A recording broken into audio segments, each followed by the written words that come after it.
everyone, and welcome back to another episode of the Inkwell Gamers podcast. We are back after a little week hiatus, and we apologize for that. We have some exciting things going on in our life right now. Yeah, we are trying to move, so that's a big process, and it's a stressful one. Yeah, so we apologize for skipping last week. It is going to probably be a little sporadic for us in the next few weeks, so we appreciate your patience with us, and we are still going to try to get an episode out to you all every week. It just will probably be very random and not our usual Fridays, so it's gonna kind of be more, think of it as like a surprise, so just whatever day we decide to get it out, because I mean it's going to be a lot of us possibly having to leave our house for someone to come look at it and go and look at a house that we want to get. So it's going to be pretty stressful for us in the next few weeks, and it will definitely interfere with our podcasting abilities. So just a heads up about that. Yeah, that's kind of what we got going on in our lives right now. Yeah, absolutely. It's going to be a good time finding a house, though. Yeah, for sure. I'm excited. But enough about us. Let's get into what we are going to talk about for this episode. So we are starting our set review that we typically do with every new set. And we basically go through each of the ink colors, starting with amber, going alphabetical. And we used to go through every single card of that color. However, we decided that we just want to cut out all of the vanilla cards because there's kind of no sense in talking about those. It's not really productive for us to speak upon those because there's not much to say about them. A lot of them are analogs or pretty much like synonymous with cards that have already been printed. So yeah, there's not much for us to add. So yeah. The only reason why one usually gets played over the other is because it's a good shift target. Yeah. So there's not a lot to talk about. Yeah. And even if it's not a good shift target or something, it's like someone's favorite character and they're like, ooh, I want to play, this over that or whatever. I don't know. You know what I mean? But nonetheless, if you are joining us for the first time and you are unaware of how we grade these cards, Dalton is going to run us through our grading scale really quick. And then we also have this as a pinned post on our Instagram at the Inkwell Gamers. So go check us out if you don't follow us already. But Dalton, go ahead and run us through what our letters mean. Yeah, so we have a grading scale S, A, B, C, D. S is at the top. These are the absolute best cards of the set. You'll probably see 4 of these cards in whatever deck that this color has. So a good example for a really long time was Beast Tragic Hero. It was a 4 of in steel decks for quite some time. Not so much anymore necessarily, but it was the best card in that set. Then we have A's, powerful cards, but they might not see all 4 copies, or they might just be really powerful for one specific archetype. So Cogsworth is a really good example of this. It is extremely powerful in some of the Sapphire decks, Steel Sapphire specifically. It's one of the best cards in that deck, but it is not a card that sees ubiquitous play over all Sapphire colors. And then we have B, which are solid role players due to cost and ability, versatility. So a good example of a B is something like the 2-cost Amber Ursula. That's a Singer 4. It's a solid role player in Steel Song, but it's not like a super powerful card, but it is inkable. Or something like Rise of the Titans, which is a flexible card because it can kill problematic cards on your opponent's side of the board. It's also inkable as well. Then we have C, which is playable in niche applications, so something like Vitalosphere. It is often like a good one-of card in Ruby Sapphire Ramp, just giving you the extra 1-cost item to banish with Flaversham, or to buy back with Tamatoa. And then we have D's, which are just the unplayable cards. Healing Glow, once again, is the top of our list for that. Poster child, for sure. All right, with that being said, let's hop into the first one. Dana, why don't you go ahead? So we have Coda, Talkative Cub, Inkable 2-drop, 2/1, Quest for 2, and has tell everybody during your opponent's turns you can't lose lore. I gave this one a D. I think there are not enough cards right now that exist for this card to even matter. I think Ravensburger may be hinting that we'll see more in the future that take away lore, but right now we only have a few, like the Aladdin from set 1, but obviously we don't have enough of those for this to even make any, or for it to really make an impact. Yeah. As far as that ability goes. Yeah. I'm going to give it a C. I think that it is aggressively... I don't want to say aggressively costed. It is an aggressive character that is reasonably well costed. It's not like amazing stats or anything like that, but it does quest for 2. And if that ability is ever relevant, it is probably a big reason why your opponent is playing those cards. I mean, that was the reason to play Aladdin, is because it could shift the races against the aggro decks. So if that ability is relevant, I think it could see some play. Okay. Alright, so next, this is a vanilla card actually, but we're going to talk about it real quick. Nala, Mischievous Cub is a 1-cost inkable 0/4 that quests for 1. What do you think of that stat line, Dana? 0/4. I was not prepared to talk about this one because it was vanilla, but obviously we don't really see a lot of 4 willpower as a 1-drop. I mean, we will talk about one later that is on our list, but it is hard to get rid of. I feel like if you're going to have 0 strength, though, you should be doing something special. So, yeah, I don't like how they made her just vanilla. Yeah, this is a new stat line for the set as far as like the generic 1-cost inkable characters go. Again, I think these will only see play if they have shift targets, because I don't like the stat line very much at all. Alright, next. I would give that a... Yeah, great. You wanted to talk about it, so give it a grade. It's a C. Like I said, the only way I'll see play is if there is a good shift target. That might even make it a D. Next, we have Prince Naveen.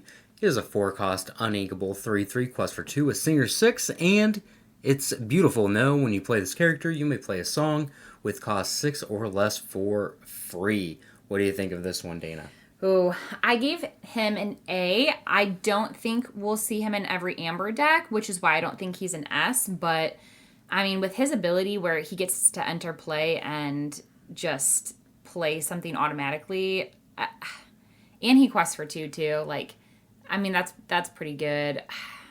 Honestly, we don't even really see any other Amber decks right now anyway. So, technically, I could give him an S because Steel Song is the only Amber deck that exists right now, so it would be in every Amber deck. I don't have him in my deck, which I am playing Steel Song, or at least trying that out. Decks. Oh, that's true. You know what? I stand corrected. I'll retract my statement. But yeah, this is pretty good. I think. I mean, having a Singer 6, I don't know. I don't know how many other songs that he would be able to sing that obviously like Ariel wouldn't be able to touch. I mean, it's obviously just like another bigger singer that you can group together to sing something bigger for those big sing together songs. But even if you don't have anything, questing for 2 poses a pretty good threat. And yeah, just straight up being able to come in and sing something like a Grab Your Sword for free is pretty good.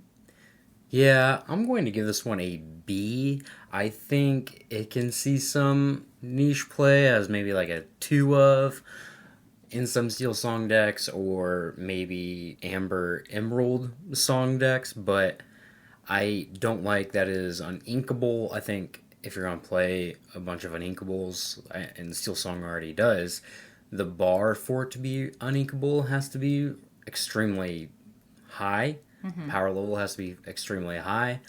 And there will be definitely some times where you just play this and you just like play a Strength of the Raging Fire or something on your opponent's character, and it's like, well, you could have just sing that with Ariel and it didn't really do that much. I don't know. I think if we get more better 6-cost songs, it'll be good. So I can definitely see this having more play the more songs we get. But to me, I'm not buying it yet. I think it's a little overrated. Okay, that's fair. Moving on, we have Rut, Northern Moose, Inkable 4 cost, 3, 4 quests for 1, and just has support. I gave this one a D. I feel like we've talked about this before on the podcast where characters that just provide support with no other additional ability it's just not enough, you know? Like they need to do something else. Just having support isn't strong enough for you to take up a slot. Nope, like having Singer is a really strong ability. Having support is kind of the exact opposite. It's a D. I think we should just start lumping the sheer just support characters in with the vanilla characters. I agree. I support that. Unless it's just like absurdly statted. I support that. Alright, next we have Kanai. I don't know. I've never seen Brother Bear. I've never seen Brother Bear either. We'll go with Kanai. Is a 2-cost Inkable 1/4 quest for 1 with Brothers Forever. While this character is exerted, your character's name Coda can't be challenged. I'm just going to give this one a D. You have to have a Coda in play for it to do anything, and this character really isn't that hard to get off the board. A quest for 1 is not very impactful. Yeah, D for me too. Like, we just talked about Coda earlier. I don't think it's going to see play, so I don't think this one would either. So, moving on. All right, we have Lilo, Junior Cake Decorator. 1/3, Inkable 2-drop, quests for 1. Has support again. D. Yep, good for limited, probably not good for constructed. Yeah. All right, we have Vanellope Von Schweetz. It is a 2-cost Inkable 2/2, quest for 1 with You've Got to Pay to Play. Whenever this character quests, chosen opposing character gets -1 strength until the start of your next turn. I think there is a good Vanellope in this set, but this one is not it. I'm going to give it a D. It doesn't do anything when it comes into play. Its impact is minuscule. Just quest for 1, so it's not even an aggressive character. Yeah, I gave it a C-, but yeah, I feel like we've seen other cards with similar abilities that we just that don't see play, so I don't see why this one would either. So yeah, I think there was like a doc or one of the 7 dwarves that did that. Yeah, one of the dwarves. Yeah, that's what that was. All right, moving on. Fix-It Felix Jr., Trusty Builder, Inkable 3 cost, 2/4 quests for 1 with Bodyguard.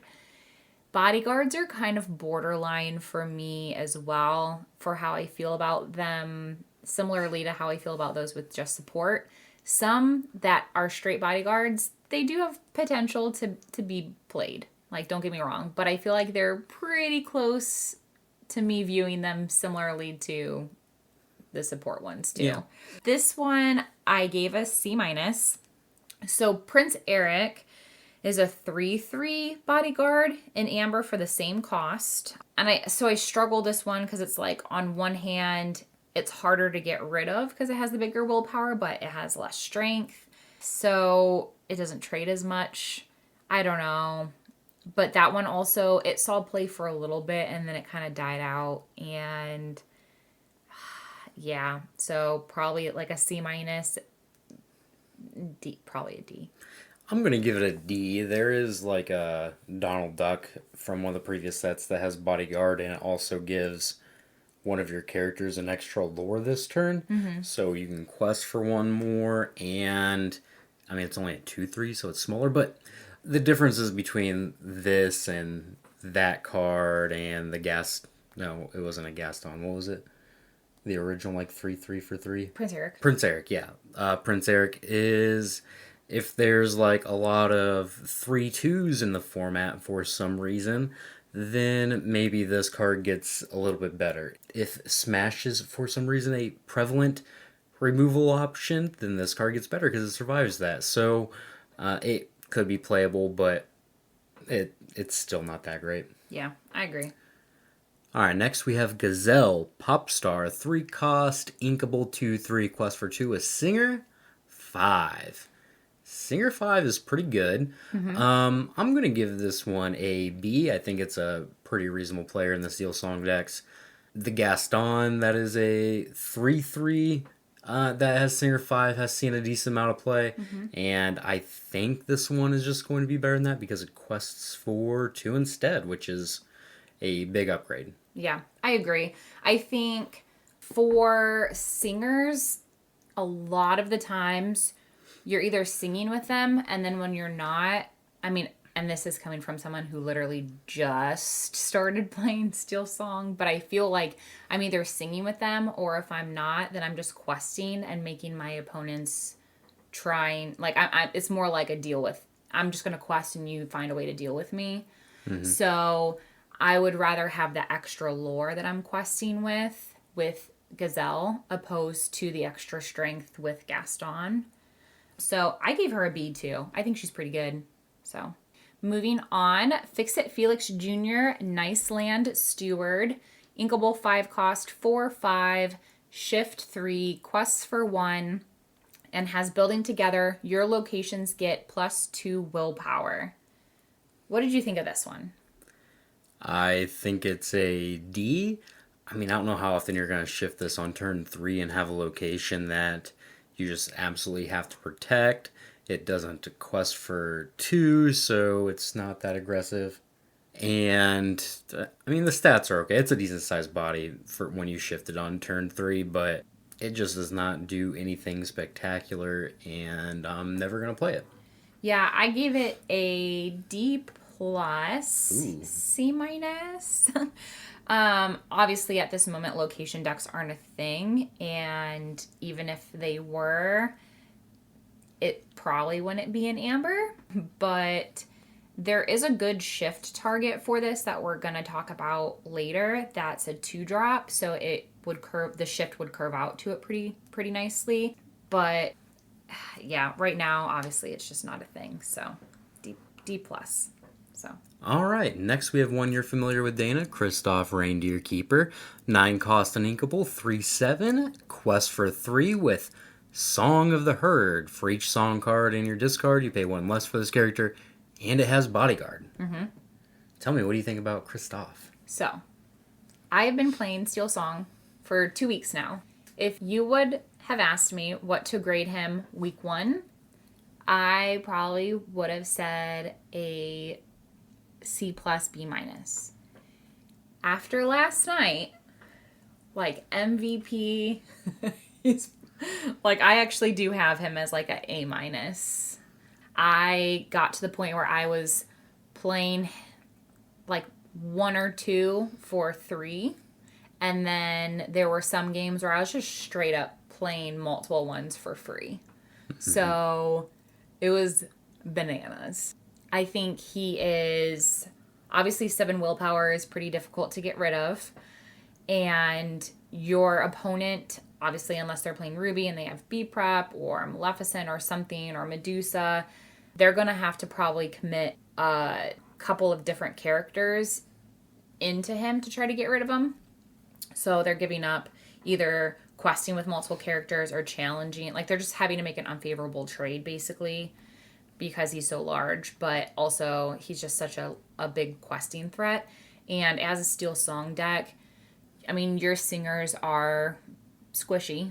So it is nice when, you know, you might dedicate so many of them to be doing either questing or singing or whatever, and then you just like throw him out there as the bodyguard, and then you have a whole turn where they're just kind of pretty much secure. But yeah, like I got to the point where I was playing like 2 or 3 out, and then I was just like questing for an insane amount, and then it was game over pretty quickly, and it felt really good. But like I said, the week before, it did not feel like that. So I think I still need a little more time for make my mind up, but yeah, I don't know. The more you test, the more knowledge you have. Right. I'm going to give this one a B. I do think it is decent.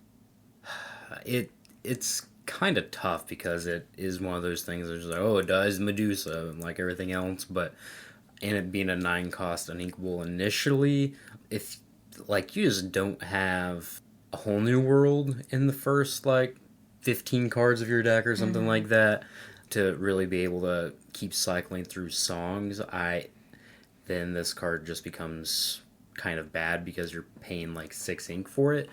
And we were even making the joke that it might be better just as Chinpo instead, because Chinpo is an inkable 4/7 with Bodyguard, so has that added versatility, and it doesn't get Medusa. But this thing can also just be played for 3 ink, and it does in the game so much faster. It's really good with Rapunzel, so if you're playing Rapunzel in your deck, which we should probably fit in somewhere because it's so good. And every time I watched you, or even the games that I played with it, and it came down on the board, it was just so big when your opponent's not playing the Ruby cards. It kind of just dominates. It trades favorably with all the Amethyst cards, with all of the other Amber cards. So yeah, I like this one a decent amount. Yeah, me too.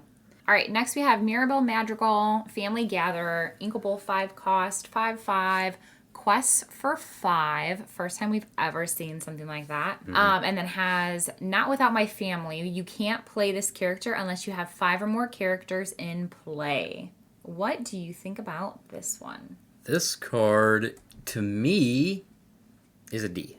I think this card is just so bad. Needing to have 5 other characters in play just to play it is just so conditional, so slow. Like, you need to be questing early if you're going to be an aggressive deck, or if you're Amber, you want to be singing some of your songs, or you're aggressive, so your characters are always going to be exerted. And if that's the case, well, your opponent's going to trade into them or use other removal options on them, and you're just never going to have 5 other characters out on turn 5 unless you're at 0 lore and you literally haven't done anything but play characters. And then what's going to happen a lot of the time is that this thing quests for 5, which is like kind of a huge amount, but then it just kind of gets traded with. But so often you're just going to be stuck with this in your hand, wishing it was literally anything else, I think. Yeah, I think it's one of those. I feel like I'm blanking on the term that you had used. Maybe you did use this term before, but like a trap card. I don't know. I feel like you used a different term when we were talking about some of the actions last set review, but Or like a win more. Or yeah, like it makes you like it's a card that makes you think it's a good card, but it's really just like it traps you into. Yeah, it has this really cool 5 questing symbol on it. You're like, this card has to be good. This is insane, and then it's like so bad. But you can just never play it. I think it's definitely a trap.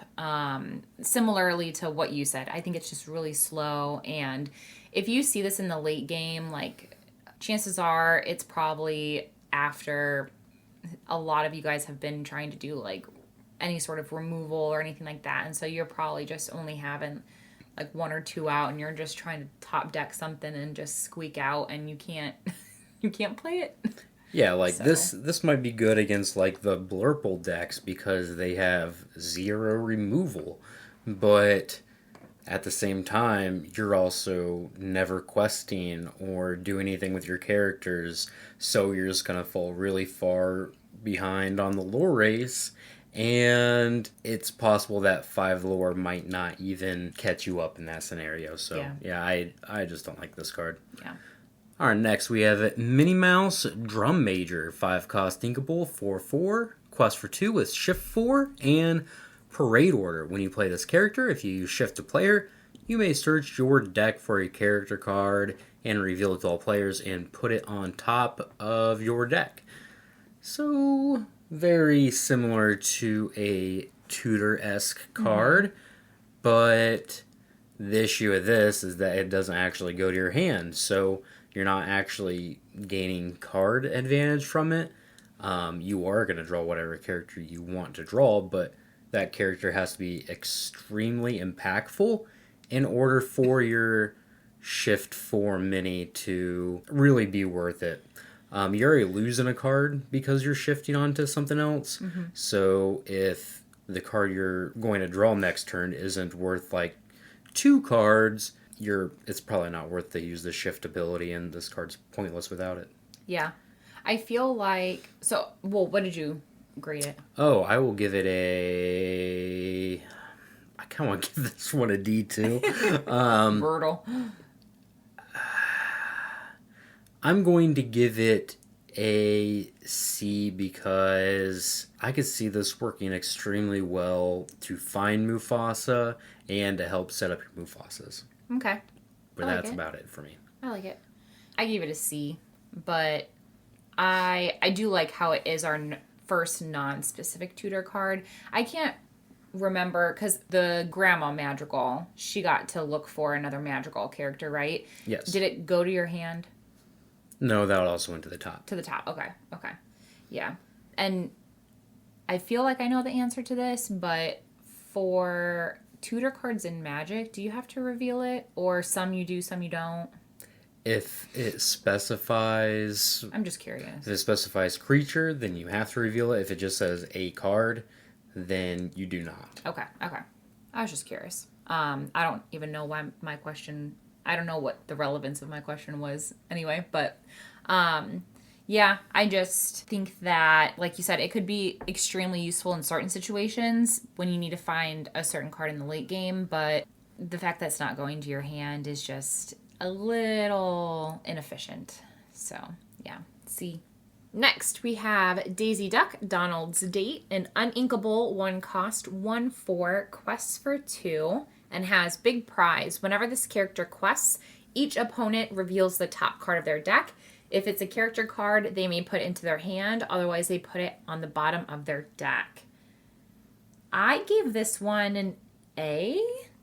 I think, although it's uninkable, it's a cheap character for 4 willpower, and like you had pointed out earlier, we're seeing that 0/4 as a 1-cost, and it doesn't even really, like, obviously if someone challenges into it, it can't even do any damage back, so I like the fact that this at least does something back, even though it might not trade, but at least kind of chips away something, you know? But I think questing for 2 obviously is posing a pretty good threat for that. And it's kind of like a catch-22, because obviously you could be getting your opponent characters that they're looking for, but you could also think about this as well, that for certain decks that might rely heavily upon actions, you're almost kind of forcing them to keep shoving them at the bottom. So for the Steel Song decks, if you're playing in the mirror, like, you're making them basically like reveal it, and if it's a grab your swords bottom, you know, or if it's Ruby and it's a B prep bottom. And so it actually is kind of nice in that regard. So yeah. So this is probably one of the most talked about cards in the set. People equate this one to a Magic card called Goblin Guide a lot. Goblin Guide was a red 2/2 with haste, and it said whenever it attacked, your opponent revealed the top card of their library. If it was a land, they put in their hand. So kind of a similar ability in that aspect. The difference between the two is Goblin Guide will also cost 1. The difference between the two is that Goblin Guide had haste, so it could attack the turn it came into play. You could get that damage instantly. With Daisy Duck, you don't quite get that, and I just don't think aggressive decks are super well positioned. When you're giving a deck like Ruby Sapphire extra cards, because, I mean, they do have a lot of items and actions, but they also play 40 characters, so the chances are is that you're still going to give them a card, right, whenever you quest, and that could end up being 2 or 3 cards, which means that helps them find their Quills, which is one of their best cards against you, or maybe they find their Be Prepareds because they're drawing extra cards. and you're just feeding this deck that wants all this mana or ink, sorry. So I think there is a pretty big downside to it. We already have a ton of one cost characters that quest for two, and those aggressive decks don't see a lot of play. But do they have the willpower for, though? They don't have the willpower for, but see, that's the enticing part. It too. is. It is. It doesn't just get challenged super easily like a Curse Merfolk, but whereas Curse Merfolk at least makes you discard a card, this one can gain your opponent card advantage. And if this card had haste, if it could quest the turn and give him to play, it would be the best card, probably in the set. But as it is, I just don't think aggro decks are super strong in Lorcana, not yet. So I'm going to give this one a B. I think you can play in your aggro decks, but I just don't like the aggressive decks that much. Okay. Controversial. I mean, you're still rating it mid to high. It's not like you're giving it like a C. So. No, it's like, I don't think it's a bad card. Like, it's an objectively strong card in aggressive decks. I just don't think aggressive decks are very good. So, which makes this card not very good. If aggressive decks aren't good, this is the only kind of deck that can fit in. It's not going to be good. A lot of people play it in Steel Song, which is probably the best home for it because you have that mix of aggression, but you also have a decent number of removal spells to keep this thing alive. And you have a whole new world to negate the card advantage. But just because it's good in that one deck doesn't mean it's an A to me. Yeah. I don't particularly like it enough to put it in mine, I don't think. So I haven't yet. But yeah, I don't know. Oh well. All right, next we have Fix-It Felix Jr. Delighted Sightseer. It's a 2-cost inkable, 1/3 quest for 1 with Oh My Land. When you play this character, if you have a location and play, draw a card. Yeah, so this was that shift target that we were talking about earlier. Obviously, going back, I still don't think location decks are a thing. So, I mean, I gave this one a D. I think until we see more location heavy decks, obviously this one's not going to get play. So, but I do like, I mean, when it does become a thing, I do like the card draw. Yeah, I think this could be a good reason to play some of the one cost. Like Hidden Cove. Yeah, hitting Cove into Fix-It Felix Jr. Hidden Cove's already a pretty good card. And because you draw a card with Fix-It Felix, you kind of negate the drawback of losing that card just because, you didn't do anything with the Hidden Cove yet. So this could make some of the one cost location see some play. So I think it's a C. It's not a great card, but if we get something a little bit more powerful than the Hidden Cove for one cost, I think this one will probably see a little bit of play there. Yeah, for sure. All right, next we have Vanellope von Schweetz, 4-cost, inkable 2/4, quest for 2. This is the Sugar Rush Princess, by the way. It's a shift 2, and it has I hereby decree. When you play another princess character, all opposing characters get -1 strength until the start of your next turn. What do you think, Dana? I gave her a C+. I feel like I'm being generous, but I do like how the ability lasts until the start of your next turn. Although I don't know if the 1 is impactful enough to matter. I feel like it's not even necessarily like the princess part that deters me, because I think you do see a lot of princesses in Amber anyway, so it's not like, I mean, the frequency of you seeing a princess is pretty high. It's just, I don't think that the 1 is enough. So, I don't know. Yeah, I think this one's pretty good. I think it's like a B+. Maybe A-. That makes me feel better, because I felt like I feel like you're going to be like, this one sucks, it's a D. No, I think that a 2/4 shift on turn 2 is like decent stats, a quest for 2. It's inkable, so you have the versatility. I was thinking about suggesting you play this instead of the Robin Hood shift line in Steel Song, actually, because you already have a bunch of princesses in that deck, and once you have Vanellope out, you can just quest and sing songs way more freely, because all of your characters are just going to survive way longer because your opponents can't challenge into them efficiently. And then if your opponents are questing, you can use your princesses to challenge into their characters and not receive any of the damage back. So I actually think this one is really good. If you have a second one in play, it stacks up in a really powerful way. And it is a 4-cost shift character that shifts on turn 2 to sing a lot of your really powerful songs. Of course, it doesn't get a whole new rule of grab your swords, but I still think that the stats are good enough to make it worth it. I like it. Yeah. All right. Next we have Alan Adale, Rockin' Rooster, 4-cost ink. I just now looked up this thing's art. 4-cost inkable 2/3 quest for 2, and it says fan favorite. Whenever you play a song, gain 1 lore. Yeah, I'm going to give this one a D. If this cost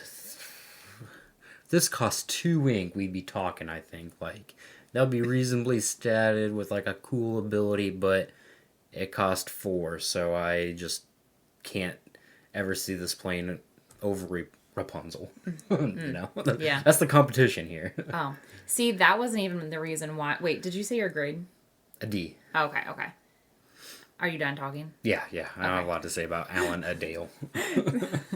See, your quipes about it weren't even the same as mine, but I'm also giving it a D. You said quipes.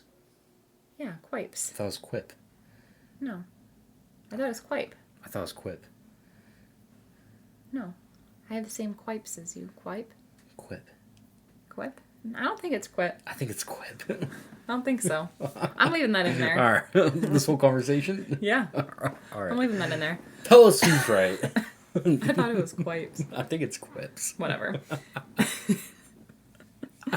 Anyway, but I guess I wouldn't mind this one if Pete wasn't a thing, because I'm pretty sure we're going to be seeing Pete in every steel deck, despite what it's paired with.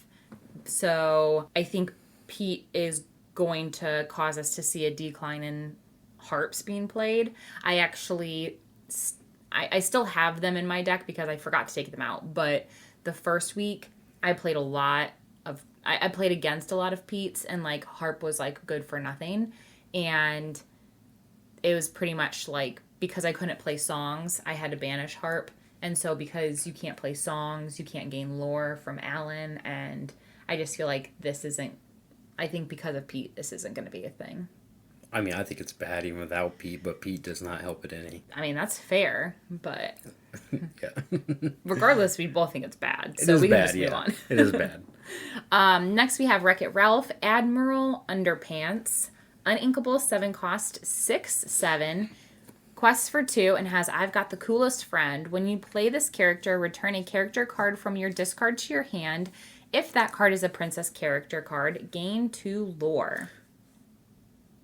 You seem like you have something to say, so I was going to say, what do you think the competition for Wreck-It Ralph is, as far as similar cards? What do you mean?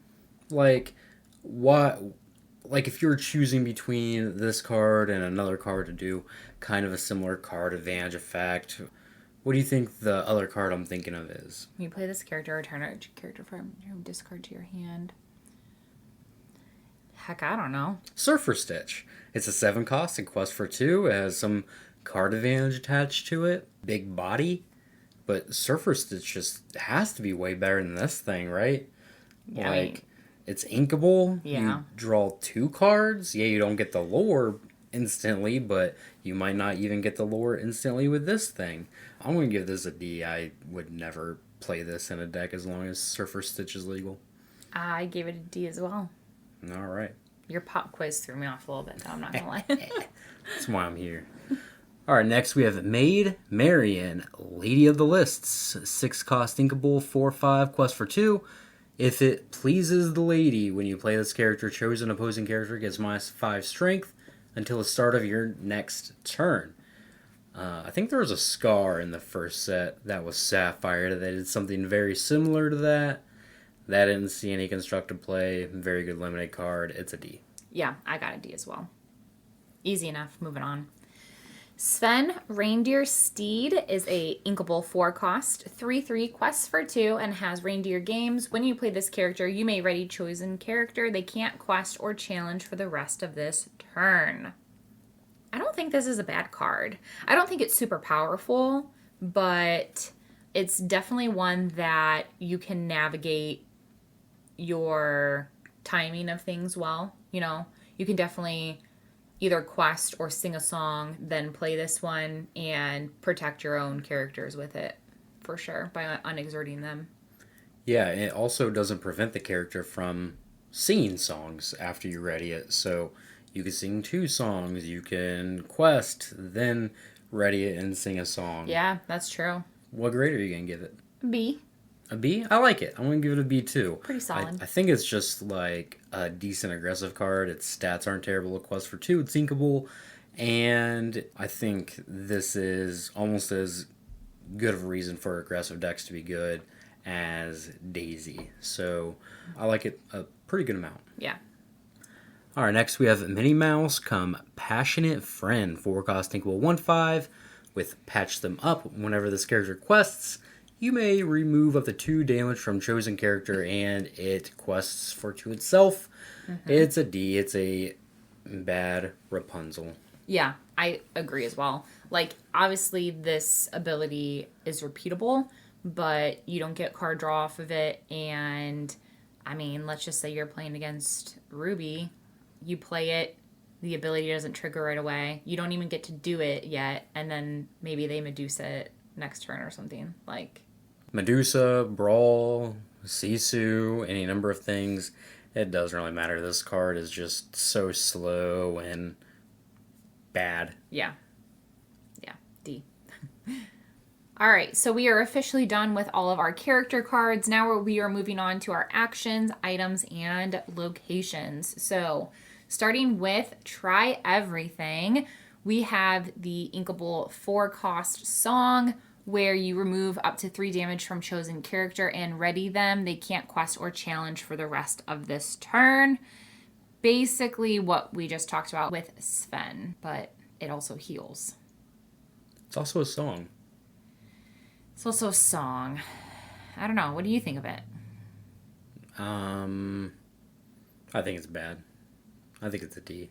There's not a lot going on for this. I guess it can help you make favorable trades. It seems like it might be a decent limited card, but I don't think it's really going to have a place in Constructed. Now, is it, you don't like it because even though it's a song, so you can theoretically do it for free, you would rather have, I mean, obviously, it's a rhetorical question, but you would obviously rather have the questing and the body on the board opposed to singing a song for free and healing 3 damage.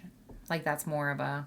Yeah, I don't know when you would ever play Try Everything. It doesn't really fit in Steel Song decks. There's already a ton of songs that you could use, and a lot of them are leaning more towards the game plan than what this does.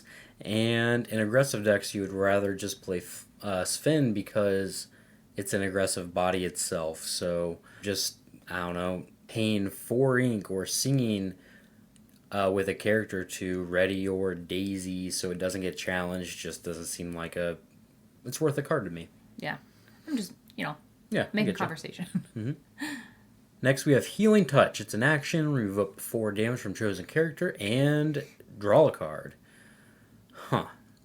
I think this one is a C. It works pretty well in the Ruby Amber decks, mainly because it's a little bit more powerful than Juliet Madrigal as far as the healing goes. But, I mean, it's probably still not as good as Juliet because that's a character that you can hit off Mufasa or whatever. But maybe it could see play. I think this one makes, like, that Beast playable because it heals the Beast all the way up. And Beast is, like, kind of a good body. It's like a 2/6 that quests for 2. So, maybe it could see niche play, but probably not. I give this one a D. I think even in addition to Julieta, you then have the Rapunzel too. And so I just feel like having the body on the board is just more ideal. So, I don't know. Yep. Yeah. Moving on, we have Revive, uninkable 5-cost action. You play a character card with 5 cost or less from your discard for free. For free. For free. What you think? I feel like I've seen a lot of hype around this card as well. I just don't think it's good because like reanimate spells is what we would call it in Magic, where you bring a character from your discard into play. The only time that the reanimate spells are good is if they cost one or two, because then you could put something that costs like 8 into play for 1 mana or 1 ink. This one is, it costs 5, it's uninkable, so it doesn't have the versatility. It's slow because it costs 5, and the chances are is that when you play this on turn 5, you might have a 4-drop in play, so you're paying, or a 4-drop in your graveyard, so you're paying 5 ink for a 4-cost card that's in your graveyard, which is not even a good deal. You would almost rather play any other 5-cost card instead of this. So yeah, the only like good 5-drop to get back is the Madrigal that quests for 5, because that's the only way you can like play it reliably probably.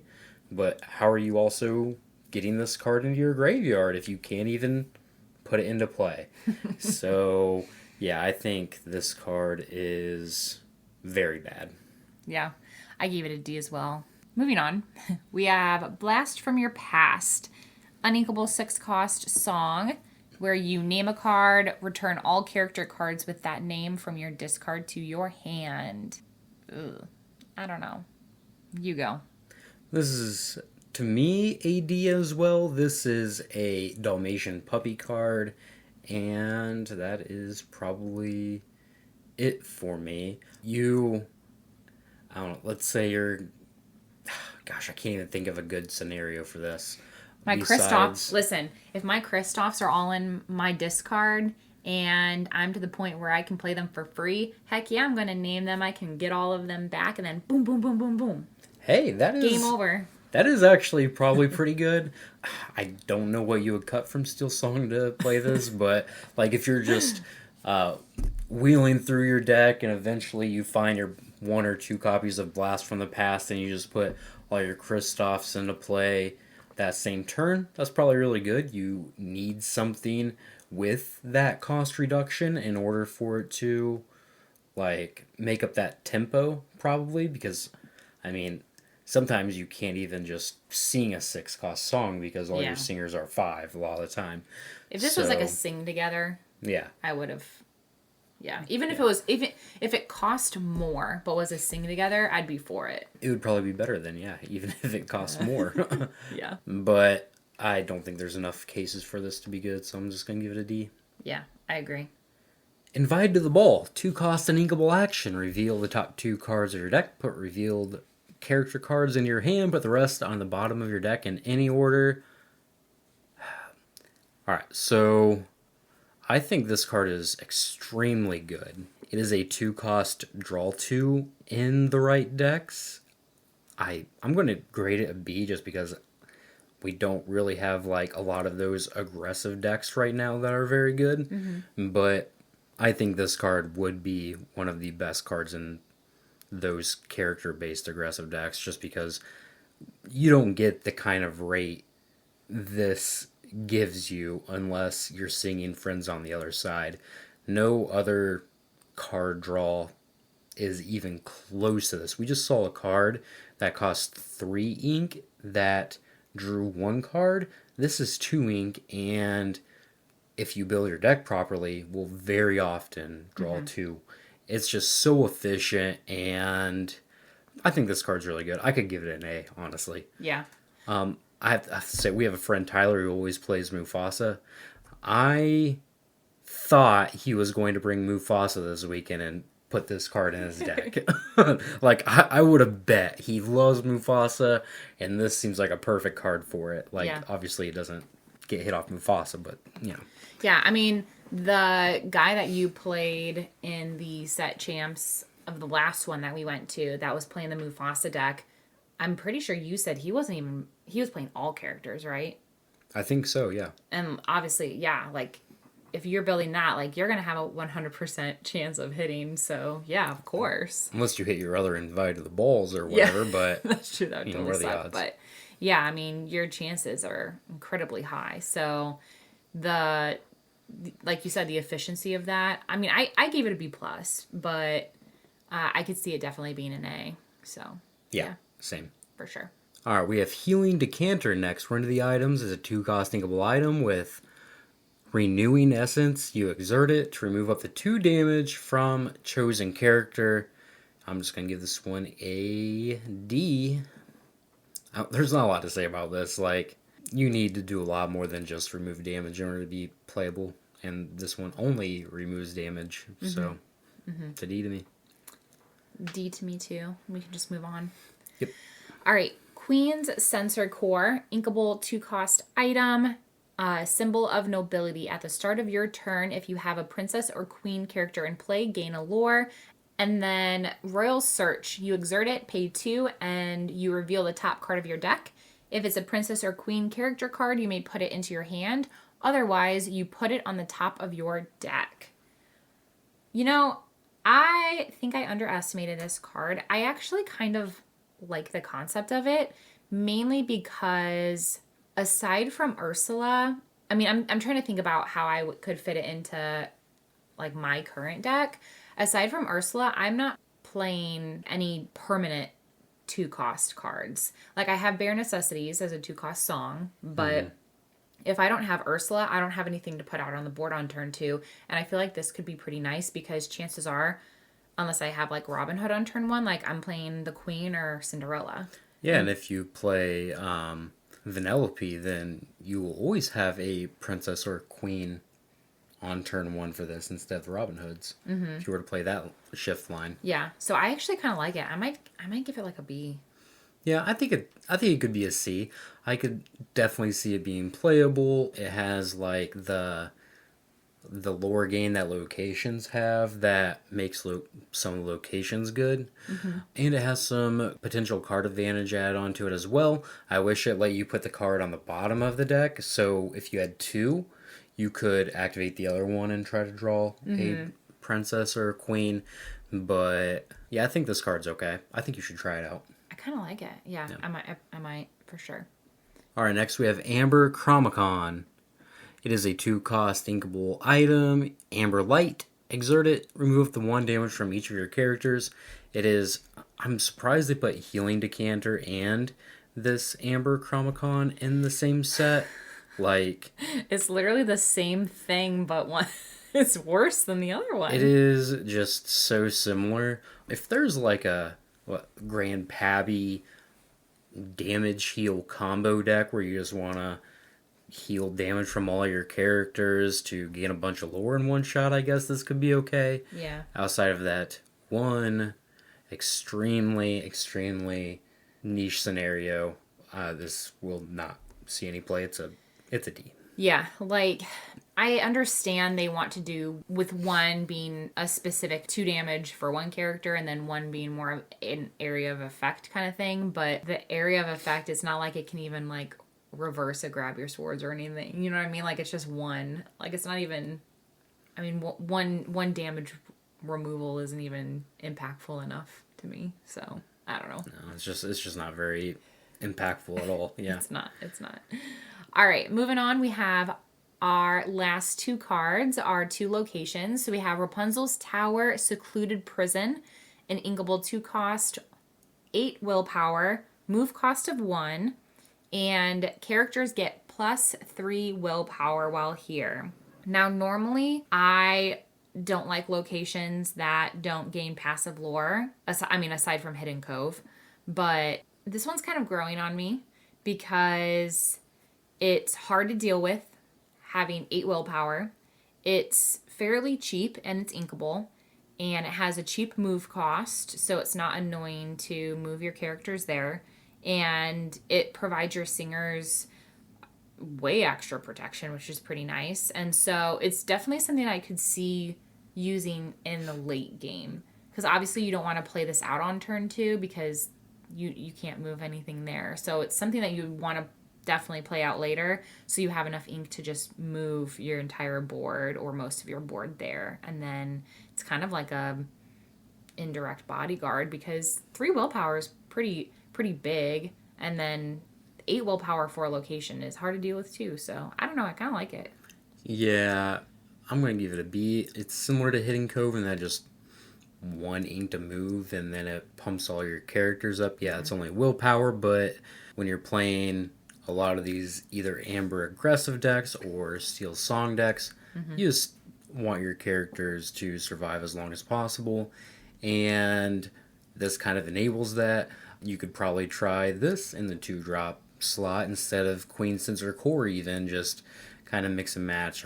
Well, I wouldn't be able to, like I said, I wouldn't be wanting to do this on turn 2. No, you Where wouldn't. I would but do it the is item a- on turn 2. Yeah, you wouldn't necessarily want to play it on turn 2, but it is a 2-cost option. Yeah, for sure.